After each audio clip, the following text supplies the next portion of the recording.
ಸಂಚಿಕೆ ಶೂರ್ನಲ್ಲಿ ಮನೋಜನ್ಗೆ ಮನೆ ವಿಷಯದಲ್ಲಿ ಮೋಸ ಮಾಡಿ ಅವನಿಂದ 30 ಲಕ್ಷ ದುಡ್ಡನ್ನ ಹೊಡ್ಕೊಂಡಂತ ಫ್ರಾಡ್ ವಿಶ್ವಾಸ್ ಇನ್ನೊಬ್ರಿಗಾರ್ಗೋ ಮನೆ ಕಮ್ಮಿ ಬೆಲೆಗೆ ಮಾರಾಟಕ್ಕಿದೆ, ನೀವು ಬೇಡ ಅಂದ್ರೆ 4 ಜನ ರೆಡಿ ಇದ್ದಾರೆ ಅಂತ ಹೇಳಿ ಮಾತಾಡ್ತಾ ಬರ್ತಿರ್ತಾನೆ. ಈ ಕಡೆ ಮನೋಜ ಮೆಡಿಕಲ್ ಶಾಪ್ನಿಂದ ಟ್ಯಾಬ್ಲೆಟ್ಸ್ನ ತಗೊಂಡು ಹೊರಗಡೆ ಬರ್ತಾನೆ. ಎದುರುಗಡೆ ವಿಶ್ವಾಸನ ನೋಡಿ ಮನೋಜ ತಾನು ಹಳೇದನ್ನೆಲ್ಲ ನೆನೆಸ್ಕೊಳ್ತಾ ತಾನು ದುಡ್ಡು ಕೊಟ್ಟಿದ್ದು ಹಾಗೆ ಮನೇಲೆಲ್ಲ ಇದ್ದಿದ್ದು ಹಾಗೆ ಆ ಮನೆ ಓನರ್ ಬಂದು ಅವನ ಓನರ್ ಅಲ್ಲ ಅಂತ ಹೇಳಿ ಅವ್ರನ್ನೆಲ್ಲ ಹೊರಗೆ ಹಾಕಿದ್ನ ನೆನೆಸ್ಕೊಂಡು ವಿಶ್ವಾಸ್ ಅಂತ ಹೇಳಿ ಕೂಗ್ತಾನೆ. ಅವನ್ನ ನೋಡಿ ಗಾಬರಿ ಆದಂಥ ವಿಶ್ವಾಸ್ ತಾನು ಬುಕ್ ಮಾಡಿರೋ ಟ್ಯಾಕ್ಸಿಯಲ್ಲಿ ಹತ್ಕೊಂಡು ಸ್ಪೀಡಾಗಿ ಹೋಗು, ಕಾರ್ ನಿಲ್ಲಿಸ್ಬೇಡ ಅಂತ ಹೇಳಿ ಅಲ್ಲಿಂದ ಹೊಡ್ತಾನೆ. ವಿಶ್ವಾಸ್ ಅಂತ ಕೂಗ್ತಾ ಕಾರ್ನೇ ಫಾಲೋ ಮಾಡ್ತಾ ಸ್ಪೀಡಾಗಿ ಕಾರ್ ಹಿಂದನೆ ಫಾಲೋ ಮಾಡ್ತಾ ಓಡ್ತಾ ಬರ್ತಿರ್ತಾನೆ. ದಾರಿ ಮಧ್ಯದಲ್ಲಿ ಒಬ್ಬ ವ್ಯಕ್ತಿ ದೇವರಿಗೆ ನಮಸ್ಕಾರ ಮಾಡ್ತಾ ಇರ್ತಾನೆ. ಆಗ ಮನೋಜ ಅವನನ್ನು ಸಹ ನೋಡದೆ ಅವನಿಗೆ ಡಿಕ್ಕಿ ಹೊಡೆದು ಅಲ್ಲಿಂದ ಓಡ್ ಬರ್ತಾನೆ. ಆಗ ಆ ವ್ಯಕ್ತಿ ಮನೋಜನ್ನ ಫಾಲೋ ಮಾಡ್ತಾ ಬರ್ತಾನೆ. ಹಾಗೆ ಸ್ವಲ್ಪ ಮುಂದೆ ಬಂದ ತಕ್ಷಣ ಒಬ್ಬ ವ್ಯಕ್ತಿ ಸೈಕಲ್ ಅಲ್ಲಿ ಬರ್ತಾ ಇರ್ತಾನೆ. ಅವನಿಗೂ ಸಹ ಮನೋಜ ಡಿಕ್ಕಿ ಹೊಡೆದು ಮನೋಜ ಓಡೋಡಿ ಬರ್ತಾ ಇರ್ತಾನೆ. ಸ್ವಲ್ಪ ಮುಂದೆ ಬಂದ ತಕ್ಷಣ ಸ್ಕೂಟಿಯಲ್ಲಿ ಒಬ್ಬ ವ್ಯಕ್ತಿ ಬರ್ತಾ ಇರ್ತಾನೆ. ಅವನಿಗೂ ಸಹ ಮನೋಜ ಡಿಕ್ಕಿ ಹೊಡಿತಾನೆ.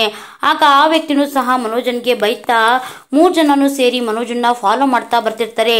ಈ ಕಡೆ ವಿಶ್ವಾಸ್ ಕಾರ್ನ ಯಾವುದೇ ಕಾರಣಕ್ಕೂ ನಿಲ್ಲಿಸ್ಬೇಡ, ನಿಲ್ಲಿಸಿದ್ರೆ ನನ್ನ ಮರ್ಡರ್ ಆಗಿ ಹೋಗ್ಬಿಡುತ್ತೆ, ನಿನ್ಗೆ ಎಕ್ಸ್ಟ್ರಾ ದುಡ್ಡು ಬೇರೆ ಕೊಡ್ತೀನಿ ಅಂತ ಹೇಳಿ ಆ ಡ್ರೈವರ್ಗೆ ಹೇಳಿ ಅಲ್ಲಿಂದ ಸ್ಪೀಡಾಗಿ ಹೋಗ್ತಾ ಇರ್ತಾನೆ. ಆದ್ರೆ ಮನೋಜ ಮಾತ್ರ ಓಡೋದನ್ನ ನಿಲ್ಸೋದೇ ಇಲ್ಲ, ಕಾರ್ನೇ ಫಾಲೋ ಮಾಡ್ತಾ ಇರ್ತಾನೆ. ಒಬ್ಬ ಹೆಂಗಸು ನೀರ್ ತರ್ತಾ ಇರ್ತಾಳೆ, ಅವಳಿಗೂ ಸಹ ಡಿಕ್ಕಿ ಹೊಡೆದು ಆ ನೀರನ್ನೆಲ್ಲ ಬೀಳಿಸಿ ಮನೋಜ ಅಲ್ಲಿಂದ ಓಡೋಡಿ ಬರ್ತಾನೆ. ಆಗ ಆ ಹೆಂಗಸರು ಸಹ ಮನೋಜನ್ನ ಫಾಲೋ ಮಾಡ್ತಾ ಇರ್ತಾಳೆ. ಕಾರ್ನ ನಿಲ್ಲಿಸ್ಬೇಕು, ಹಿಡಿತೀನಿ ಅಂತ ಹೇಳಿ ಮನೋಜ ಹೊರಡ್ತಿರುವಾಗ ಅಲ್ಲೇ ಇರೋ ಒಂದು ಕಲ್ಲನ್ನ ತಗೊಂಡು ಕಾರ್ಗೆ ಬೀಸ್ತಾನೆ. ಆ ಕಾರು ಹೋಗಿ ಟ್ರಾಫಿಕ್ ಪೊಲೀಸ್ ಠಾಣೆಗೆ ಬೀಳುತ್ತೆ. ಆ ಟ್ರಾಫಿಕ್ ಪೊಲೀಸು ಕೋಪದಿಂದ ಮನೋಜನ್ನ ಬೆನ್ನ ಹತ್ತಾರೆ. ಆಗ ಮನೋಜ ಅಲ್ಲಿಂದ ತಪ್ಪಿಸ್ಕೊಳ್ಳೋಕೆ ಓಡಿ ಹೋಗ್ತಾನೆ. ಸ್ವಲ್ಪ ಮುಂದೆ ಹೋದ ತಕ್ಷಣ ಸಡನ್ ಆಗಿ ಎದುರುಗಡೆ ಬಂದಿರೋ ಒಂದು ಗಾಡಿಗೆ ಗುದ್ದಿ ಮನೋಜ ಕೆಳಗಡೆ ಬಿದ್ದು ಹೋಗ್ತಾನೆ. ಮನೋಜನ ಕಣ್ಣಿಗೆ ತುಂಬಾ ಗಾಯ ಆಗುತ್ತೆ. ಆಗ ಮನೋಜನ ಬೆನ್ನತ್ತಿ ಬಂದಂತ 4 ಜನ ಮನೋಜನ್ನ ಅಲ್ಲಿಂದ ಎತ್ಕೊಂಡು ಹೋಗ್ತಾರೆ. ಕಾಫಿ ಕುಡಿತಾ ಸೂರ್ಯ ಮೊಬೈಲ್ ನೋಡ್ತಾ ಹಾಡು ಹೇಳ್ತಾ ಕುತ್ಕೊಂಡಿರ್ತಾನೆ. ಹೊರಗಡೆಯಿಂದ ಬಂದ ಶಾಂತಿ ಕಾಲೆಡವಿ ಸೂರ್ಯನ ಎದುರುಗಡೆನೆ ಬಿದ್ದು ಹೋಗ್ತಾಳೆ. ಬಿದ್ದಿದ್ದ ಶಾಂತಿನ ನೋಡಿದಂತ ಸೂರ್ಯ ಶಾಂತಿ ಹತ್ರ ಬಂದು ಎಪ್ಸೋಕ್ ನೋಡ್ತಾನೆ. ಆಗ ಸೂರ್ಯನ ತಳ್ತಾಳೆ ಶಾಂತಿ. ಬಿಡೋ ನೀ ನನ್ ಬಿಡೋ ಅಂತ. ಇಲ್ಲ ಸಕ್ರೆ ನೀನ್ ಬಿದ್ದಿದೀಯ, ಕೈ ಕೊಡ್ತೀನಿ ಬಾ ಎದ್ದೇಳು ಮೇಲೆ ಅಂತ ಹೇಳಿದಾಗ ನಿನ್ನಿಂದ ನಾನು ಬಿದ್ದು ತುಂಬಾ ವರ್ಷಗಳೇ ಆಗೋಯ್ತು, ಇನ್ನೂ ಅದರಿಂದ ಹೇಳೋಕ್ಕಾಗ್ತಿಲ್ಲ, ಕೈ ಕೊಡ್ತಾನಂತೆ ಕೈ ಅಂತ ಹೇಳಿ ನೋವಾಗೋ ರೀತಿ ಮಾತಾಡ್ತಾಳೆ ಶಾಂತಿ. ಶಾಂತಿ ಮಾತಿಂದ ನೊಂದಂತ ಸೂರ್ಯ ಕಣ್ಣೀರಿಡ್ತಾ ರವಿ ಅಂತ ಕೂಗ್ತಾನೆ. ಅಲ್ಲಿಗೆ ಬಂದ ರವಿ ಶಾಂತಿನ ನೋಡಿ ಅಯ್ಯೋ ಅಮ್ಮ ಏನಾಯ್ತು ಅಂತ ಕೇಳ್ತಾನೆ. ಬರುವಾಗ ಕಾಲೆಡ್ವಿ ಬಿದ್ಬಿಟ್ಟೆ ಕಣೋ ರವಿ, ಎಪ್ಸು ಕರ್ಕೊಂಡೋಗಿ ನನ್ನ ಕಾಲು ಹೊತ್ತು ಅಂತ ಹೇಳ್ತಾಳೆ ಶಾಂತಿ. ಆಗ ಸೂರ್ಯ ನಾನ್ ನಿನ್ ಕಾಲು ಹೊತ್ತೀನಿ ಸಕ್ರೆ ಅಂತ ಹೇಳ್ತಾನೆ. ಏನು ಬೇಕಾಗಿಲ್ಲ ಅಂತ ಬೊಗಳಿಲ್ವಾ ಇಲ್ಲಿ, ನಾನು ಒಂದ್ಸರಿ ಹೇಳಿದ್ರೆ ಅರ್ಥ ಆಗಲ್ವಾ ಅಂತ ಹೇಳಿ ಸೂರ್ಯನ ಮೇಲೆ ಜೋರ್ ಮಾಡ್ತಾಳೆ. ಹಾಗೆ ರವಿಗೆ ಎತ್ಕೊಳ್ಳೋ ನನ್ನ ಕರ್ಕೊಂಡೋಗು ಅಂತ ಹೇಳಿದಾಗ ರವಿ ಶಾಂತಿನ ಅಲ್ಲಿಂದ ಕರ್ಕೊಂಡು ಹೋಗ್ತಾನೆ. ಶಾಂತಿ ಮಾತಿಂದ ಬೇಜಾರಂತ ಸೂರ್ಯ ಕಣ್ಣೀರಿಡ್ತಾ ಅಲ್ಲಿಂದ ಹೊರಗಡೆ ಹೋಗ್ತಾನೆ. ಇದನ್ನೆಲ್ಲ ದೂರನಿಂದನೇ ನೋಡ್ತಿರೋ ಮೀನಾ ಸೂರ್ಯನಿಂದನೇ ಹೊಡ್ತಾಳೆ. ಶಾಂತಿ ಮಾತಿಂದ ಬೇಜಾರಾದಂತ ಸೂರ್ಯ ಮನೆ ಹಿತ್ತಲಲ್ಲಿ ಕುತ್ಕೊಂಡಿರ್ತಾನೆ. ಅವನನ್ನ ಸಮಾಧಾನ ಮಾಡೋಕಂತ ಮೀನಾ ಅಲ್ಲಿಗೆ ಬಂದು ಸೂರ್ಯನ ಹೆಗಲ ಮೇಲೆ ಕೈ ಹಾಕ್ತಾಳೆ. ಅಪ್ಪ ಅಂತ ಹೇಳಿ ತನ್ನ ಕಣ್ಣೀರು ಒರೆಸ್ತಾ ಇರ್ತಾನೆ. ಅಲ್ಲರಿ ಈ ಮನೇಲಿ ನಿಮ್ಗೋಸ್ಕರ ಅಂತ ಇರೋದು ಅಪ್ಪ ಒಬ್ರ, ನಾನು ನಿಮ್ಮ ಜೀವನಕ್ಕೆ ಬಂದು 2 ವರ್ಷ ಆಯ್ತು, ಇನ್ನೂ ನಾನು ನಿಮ್ಮ ಜೊತೆಗಿದ್ದೀನಿ ಅಂತ ನಿಮ್ಗೆ ಅನಿಸ್ತಾನೆ ಇಲ್ವಾ ಅಂತ ಮೀನಾ ಕೇಳಿದಾಗ ಅಲ್ಲ ಕಡೆ ನಾನು ಹೇಳ್ತಿರೋದು ಹಾಗಲ್ಲ, ತಾಯಿ ಪ್ರೀತಿ ಸಿಗದೆ ಒಂಟಿಯಾಗಿರೋ ಈ ಜೀವಕ್ಕೆ ಯಾವಾಗ್ಲೂ ಒಂಟಿತನ ಕಾಡ್ತಾನೆ ಇರುತ್ತೆ. ಅಲ್ಲ ಕಣೆ, ಎಂತ ಕ್ರೂರ ಪ್ರಾಣಿಗಳಿಗೂ ತನ್ನ ಮರಿಗಳು ಅಂತಂದ್ರೆ ಪ್ರಾಣ ಕಣೆ, ಅಷ್ಟು ಪ್ರೀತಿಸುತ್ತೆ. ಆದ್ರೆ ನನಗೆ ಯಾಕೆ ಆ ತಾಯಿ ಪ್ರೀತಿ ಸಿಗ್ತಾ ಇಲ್ಲ? ನಾನೇನು ಆ ರಾವಣನ ತರ ರಾಕ್ಷಸನ, ದುರ್ಯೋಧನ ತರ ಕ್ರೂರಿನ, ಕೀಚಕನಂತ ಕ್ರಿಮಿನ, ಅಥವಾ ಹಿರಣ್ಯಕಶ್ಯಪನಂತ ಹೇಳಿ ದೂರ್ತನ, ಅವ್ರಿಗೆಲ್ರಿಗೂ ಸಿಕ್ಕಿರುವಂತ ತಾಯಿ ಪ್ರೀತಿ ನನಗೆ ಯಾಕೆ ಸಿಗ್ತಾ ಇಲ್ಲ ಅಂತ ಹೇಳಿ ಗೋಳಾಡ್ತಾ ಇರ್ತಾನೆ ಸೂರ್ಯ. ಹಾಗೆ ಕೋಪದಿಂದ ಅಲ್ಲೇ ಇರೋ ಒಂದು ಕಲ್ಲನ್ನ ಜೋರಾಗಿ ತಳ್ತಾನೆ. ಆಗ ಮೀನಾ ಸೂರ್ಯನ ಹತ್ರ ಬಂದು ಸಮಾಧಾನ ಮಾಡ್ಕೊಳ್ರಿ, ಅಲ್ಲರಿ ಅತ್ತೆ ನಿಮ್ಮನ್ನ ಇಷ್ಟೊಂದು ದ್ವೇಷ ಮಾಡೋಕೆ ಏನ್ ಕಾರಣ ಅಂತ ಈಗ್ಲಾದ್ರೂ ನನ್ನ ಹತ್ರ ಹೇಳಿ ಅಂತ ಹೇಳಿದಾಗ ನೋಡ್ ಮೀನಾ, ಅದು ಒಂಥರ ರತ್ನಗಿರಿ ರಹಸ್ಯ ಇದ್ದಾಗೆ.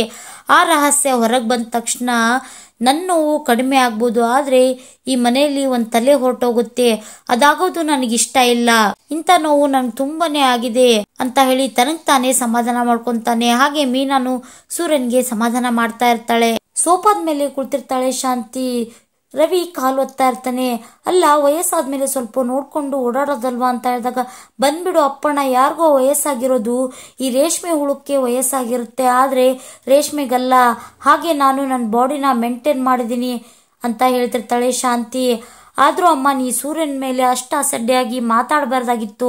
ಅಲ್ಲ, ಅವನು ಅಂಥದ್ದೇನು ತಪ್ಪು ಮಾಡಿದಾನೆ, ನೀನ್ ಕೆಳಗೆ ಬಿದ್ದಿದ್ದೆ ಎಬ್ಸೋಕ್ ಬಂದ, ಅದು ತಪ್ಪ ಅಂತ ಕೇಳಿದಾಗ, ನೋಡೋ ರವಿ, ನೀನ್ ಕೆಲಸ ನೋಡ್ಕೊಂಡು ಇದ್ಬಿಟ್ರೆ ಸರಿ, ನನಗ್ ಬುದ್ಧಿವಾದ ಎಲ್ಲ ಹೇಳೋಕ್ ಬರ್ಬೇಡ, ಹಂಗೆ ಕೊಟ್ಬಿಡ್ತೀನಿ ಅಂತ ಹೇಳಿ ರವಿಗೆ ಹೊಡೆಯೋಕ್ ಹೋಗ್ತಾಳೆ. ಈ ಕಡೆ ಮೀನಾ ಸೂರ್ಯನಿಗೆ ಸಮಾಧಾನ ಮಾಡಿ ಒಳಗಡೆ ಕರ್ಕೊಂಡ್ ಬರ್ತಾಳೆ. ಅದೇ ಸಮಯಕ್ಕೆ ಸರಿಯಾಗಿ ಶಾಂತಿಗೆ ಫೋನ್ ಬರುತ್ತೆ. ರವಿ, ಆ ಫೋನ್ ಕೊಡು ಅಂತ ಹೇಳಿ ಶಾಂತಿ ಹೇಳಿದಾಗ, ಅಲ್ಲೇ ಬಂದಿರೋ ಸೂರ್ಯನಿಗೆ ರವಿ, ಆ ಫೋನ್ ಕೊಡು ಸೂರ್ಯ ಅಂತ ಹೇಳ್ತಾನೆ. ಆಗ ಸೂರ್ಯ ಶಾಂತಿ ಫೋನ್ನ ತಂದು ಕೊಡ್ತಾ ಇರ್ತಾನೆ. ಆಗ ಶಾಂತಿ, ನಿಧಾನಕ್ಕೆ ಕೊಡೋ ಕೇಳು, ಮತ್ತೆ ಕೋಪದಲ್ಲಿ ಬಿಳಿಸ್ಬಿಟ್ಟಾನು ಅಂತ ಹೇಳಿ ಗೊಣಗ್ತಾ ಇರ್ತಾಳೆ. ಅಮ್ಮ, ಕೋಪ ಇರೋದು ನಿನಗೆ, ಅವನ್ಗೆ ನಿನ್ ಮೇಲೆ ಯಾವ ಕೋಪನೂ ಇಲ್ಲ ಅಂತ ಹೇಳಿ ಮಾತಾಡ್ತಿರ್ತಾನೆ. ಆಗ ಶಾಂತಿ, ನೋಡಿಲ್ ರೋಹಿಣಿ ಫೋನ್ ಮಾಡಿದಾಳೆ ನನ್ನ ವಿಚಾರಿಸೋಕೆ, ನನ್ನ ಮುದ್ದಿನ ಸೊಸೆ ಅಂತ ಹೇಳ್ತಿರ್ತಾಳೆ. ರೋಹಿಣಿ ಅಳ್ತಾ ಅತ್ತೆ ಅದು ಅಂತ ಹೇಳಿ ಮಾತನ್ನ ತಡವಸ್ತಾ ಇರ್ತಾಳೆ. ಆಗ ಶಾಂತಿ, ಯಾಕಮ್ಮ ಏನಾಯ್ತು, ಅತ್ತೆ ಅದು ಮನೋಜ್ ಅಂತ ಹೇಳಿದಾಗ, ಮನೋಜ್ಗೆ ಏನಾಯ್ತು, ಸರಿಯಾಗಿ ಹೇಳಮ್ಮ ಏನಾಯ್ತು ಅಂತ ಕೇಳಿದಾಗ, ಅತ್ತೆ ಮನೋಜನ್ಗೆ ಆಕ್ಸಿಡೆಂಟ್ ಆಗಿದೆ ಅಂತ ಹೇಳ್ತಾಳೆ. ಅದನ್ನ ಕೇಳಿ ಗಾಬರಿ ಆದಂತ ಶಾಂತಿ, ಆಕ್ಸಿಡೆಂಟಾ, ಏನಮ್ಮ ಹೇಳ್ತಿದ್ಯಾ, ಸರಿಯಾಗಿ ಹೇಳು ಅಂತ ಹೇಳಿದಾಗ, ಅತ್ತೆ ಹೌದತ್ತೆ ಮನೋಜನ್ಗೆ ಆಕ್ಸಿಡೆಂಟ್ ಆಗಿದೆ ಅಂತ ಹೇಳ್ತಾಳೆ. ಆಗ ಶಾಂತಿ ಜೋರಾಗಿ ಕೂಗ್ತಾ, ಮನೋಜ್ಗೆ ಆಕ್ಸಿಡೆಂಟಾ ಅಂತ ಹೇಳ್ತಿರ್ತಾಳೆ. ಆಗ ಮನೆಯವರೆಲ್ಲರೂ ಗಾಬರಿ ಆಗ್ತಾರೆ. ಆಗ ಸೂರ್ಯ ಶಾಂತಿ ಕೈಲಿರೋ ಮೊಬೈಲ್ ನ ಇಸ್ಕೊಂಡು ಮಾತಾಡ್ತಾನೆ.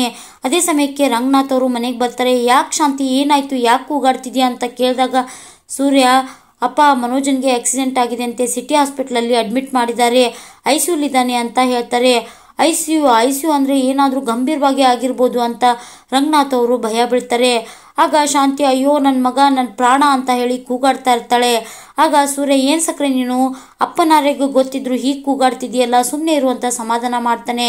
ಆಗ ರವಿ, ನಾನು ಸೂರ್ಯ ಹೋಗಿ ನೋಡ್ಕೊಂಡು ಬರ್ತೀವಿ ಅಂತ ಹೇಳಿದಾಗ, ಇಲ್ಲ ನನ್ನ ಮಗನ ನಾನು ನೋಡ್ಲೇಬೇಕು ಅಂತ ಹೇಳಿ ಶಾಂತಿ ಹಠ ಮಾಡ್ತಾಳೆ.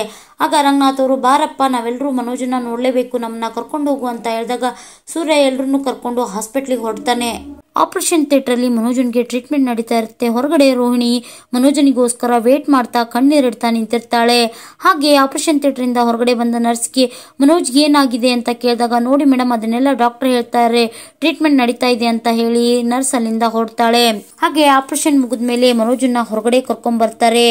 ಆಗ ಮನೋಜನ್ನ ನೋಡಿದಂತ ರೋಹಿಣಿ ಮನೋಜನ ಸ್ಥಿತಿನ ನೋಡಿ ಓಡೋಡೋಗಿ ಮನೋಜನ್ನ ತಪ್ಕೊಂಡು, ಏನ್ ಮನೋಜ್ ಇದು, ನಾನು ನಿಮ್ ಹೆಂಡತಿ ಬಂದಿದ್ದೀನಿ, ಎದ್ದೇಳಿ, ಇದೆಲ್ಲ ಹೇಗಾಯ್ತು ಮನೋಜ್ ಅಂತ ಕೇಳ್ತಾಳೆ. ಹಾಗೆ ಮನೋಜನ್ ಕಣ್ಣಿಗೆ ಸುತ್ತಿರೋ ಬ್ಯಾಂಡೇಜ್ ಅನ್ನ ನೋಡಿ, ಏನ್ ಡಾಕ್ಟರ್ ಇದು, ಮನೋಜನ್ ಕಣ್ಣಿಗೆ ಯಾಕೆ ಈ ರೀತಿ ಬ್ಯಾಂಡೇಜ್ ಸುತ್ತಿದ್ರಾ ಅಂತ ಕೇಳಿದಾಗ, ನೋಡಿ ಮೇಡಮ್ ಆಕ್ಸಿಡೆಂಟ್ ಆದಾಗ ಕಣ್ಣೊಳಗೆ ಗ್ಲಾಸ್ ಪೀಸ್ ಹೋಗಿ ಕಣ್ಣು ತುಂಬಾ ಡ್ಯಾಮೇಜ್ ಆಗಿದೆ, ಅದಕ್ಕೋಸ್ಕರ ಈ ರೀತಿ ಬ್ಯಾಂಡೇಜ್ ಹಾಕಿದೀವಿ ಅಂತ ಹೇಳಿದಾಗ, ಆ ಮಾತು ಕೇಳಿ ರೋಹಿಣಿಗೆ ಶಾಕ್ ಆಗುತ್ತೆ. ಹಾಗೆ ರೋಹಿಣಿ ಅಳ್ತಾ ಇರ್ತಾಳೆ. ನೋಡಿ ಮೇಡಮ್ ಅಳ್ಬೇಡಿ, ಸಮಾಧಾನ ಮಾಡ್ಕೊಳ್ಳಿ, ಅವ್ರು ಆಪರೇಷನ್ ಮಾಡಿ ಎಲ್ಲ ಗ್ಲಾಸ್ ಪೀಸಸ್ ತೆಗ್ದಿದ್ದೇವಿ, ಆದ್ರೆ ಬ್ಯಾಂಡೇಜ್ ಓಪನ್ ಮಾಡಿದಾಗ ಗೊತ್ತಾಗುತ್ತೆ ರಿಸಲ್ಟ್, ನೋಡೋಣ ಅಂತ ಹೇಳ್ತಾರೆ ಡಾಕ್ಟ್ರು. ಅದೇ ಸಮಯಕ್ಕೆ ರಂಗನಾಥ್, ಶಾಂತಿ ಹಾಗೂ ಮನೆಯವರೆಲ್ಲರೂ ಅಲ್ಲಿಗೆ ಬರ್ತಾರೆ. ಮನೋಜನ ಸ್ಥಿತಿನ ನೋಡಿ ಶಾಂತಿಗೆ ತುಂಬಾ ನೋವಾಗುತ್ತೆ, ಕಣ್ಣೀರಿಡ್ತಾ ಇರ್ತಾಳೆ. ಹಾಗೆ ಮನೆಯವರೆಲ್ಲರೂ ಮನೋಜನ ಸ್ಥಿತಿ ನೋಡಿ ಕಣ್ಣೀರಿಡ್ತಾರೆ. ಆಗ ರೋಹಿಣಿ ಡಾಕ್ಟರ್ಗೆ ಕೈ ಮುಗಿದು, ನೋಡಿ ಡಾಕ್ಟರ್ ಪ್ಲೀಸ್ ನನ್ ಕಣ್ ಕೊಟ್ಬಿಡ್ತೀನಿ, ನನ್ ಮನೋಜನ್ ಕಣ್ಣನ್ನ ಸರಿ ಮಾಡಿ ಅಂತ ಹೇಳಿದಾಗ, ಹಾಗೆ ಬದುಕಿರೋರ್ ಕಣ್ಣನ್ನೆಲ್ಲ ತಗೊಳಕ್ ಆಗಲ್ಲಮ್ಮ ಅಂತ ಡಾಕ್ಟರ್ ಹೇಳ್ತಾಳೆ. ಆಗ ಶಾಂತಿ ರೋಹಿಣಿನ ತಪ್ಕೊಂಡು ಸಮಾಧಾನ ಮಾಡ್ತಾ ಇರ್ತಾಳೆ. ಆಗ ರೋಹಿಣಿ, ಅತ್ತೆ ಆಕ್ಸಿಡೆಂಟ್ ಆದಾಗ ಗ್ಲಾಸ್ ಪೀಸು ಕಣ್ಣೊಳಗೆ ಹೋಗಿತ್ತಂತೆ ಅಂತ ಹೇಳ್ತಾಳೆ. ಆಗ ಡಾಕ್ಟ್ರು, ನೋಡಿ ಅಮ್ಮ ಅವ್ರಿಗೆ ಪ್ರಜ್ಞೆ ಇಲ್ಲ, ಅವ್ರಿಗೆ ಡಿಸ್ಟರ್ಬ್ ಮಾಡಬೇಡಿ ಅಂತ ಹೇಳ್ತಾರೆ. ಆಗ ಅಲ್ಲೇ ನಿಂತಿರುವ ರವಿ, ನೋಡಿ ಸರ್ ನಾವೆಲ್ಲ ಫ್ಯಾಮಿಲಿ ಮೆಂಬರ್ಸು, ಮನೋಜನಿಗೆ ಏನಾಗಿದೆ ಅಂತ ಹೇಳಿದಾಗ, ನೋಡಿ ಅವ್ರಿಗೆ ಆಕ್ಸಿಡೆಂಟ್ ಆದಾಗ ಡೀಪ್ ಆಗಿ ಗ್ಲಾಸು ಕಣ್ಣೊಳಗೆ ಹೋಗಿತ್ತು, ನೀವೇನು ಭಯ ಪಡೋ ಅವಶ್ಯಕತೆ ಇಲ್ಲ, ನಾವೆಲ್ಲ ಗ್ಲಾಸಸ್ನ ರಿಮೂವ್ ಮಾಡಿದ್ದೀವಿ, ಆದರೆ ಅವ್ರಿಗೆ ಐಸೈಟ್ಗೆ ಪ್ರಾಬ್ಲಮ್ ಆಗಿದೆ ಅಂತ ನಮ್ಗೆ ಇನ್ನೂ ಕನ್ಫರ್ಮ್ ಆಗಿಲ್ಲ, ಅದು ಬ್ಯಾಂಡೇಜ್ ರಿಮೂವ್ ಆದಮೇಲೆ ಗೊತ್ತಾಗುತ್ತೆ ಅಂತ ಹೇಳ್ತಾರೆ. ಅಲ್ಲಿಂದ ಹೊರಡ್ತಾ ಇರ್ತಾರೆ. ಆಗ ಸೂರ್ಯ ಡಾಕ್ಟರ್ನ ಕರೆದು, ನೋಡಿ ಸರ್ ಅದನ್ನೆಲ್ಲ ನೀವು ಟ್ರೀಟ್ಮೆಂಟ್ ಅಲ್ಲಿ ಸರಿ ಮಾಡ್ತೀರಾ ತಾನೆ ಅಂತ ಕೇಳ್ತಾನೆ. ನೋಡೋಣ, ನಮ್ಮ ಕೈಲಾದ ಪ್ರಯತ್ನನ ನಾವು ಮಾಡ್ತೀವಿ ಅಂತ ಹೇಳ್ತಾ ಡಾಕ್ಟ್ರು ಅಲ್ಲಿಂದ ಹೊರಡ್ತಾರೆ. ಆಗ ಸೂರ್ಯ ಡಾಕ್ಟರ್ ಕೈ ಮುಗಿತಾನೆ. ಡಾಕ್ಟರ್ ಹೇಳಿರೋ ಮಾತನ್ನ ನೆನೆಸ್ಕೊಂಡು ಮನೋಜನ್ ಪರಿಸ್ಥಿತಿನ ನೋಡಿ ಮನೆಯವರೆಲ್ಲರೂ ಕಣ್ಣೀರ್ ಹಾಕ್ತಾ ಇರ್ತಾರೆ. ಆಗ ನರ್ಸು ಮನೋಜ್ ಅವ್ರನ್ನ ವಾರ್ಡ್ಗೆ ಶಿಫ್ಟ್ ಮಾಡ್ತಾರೆ.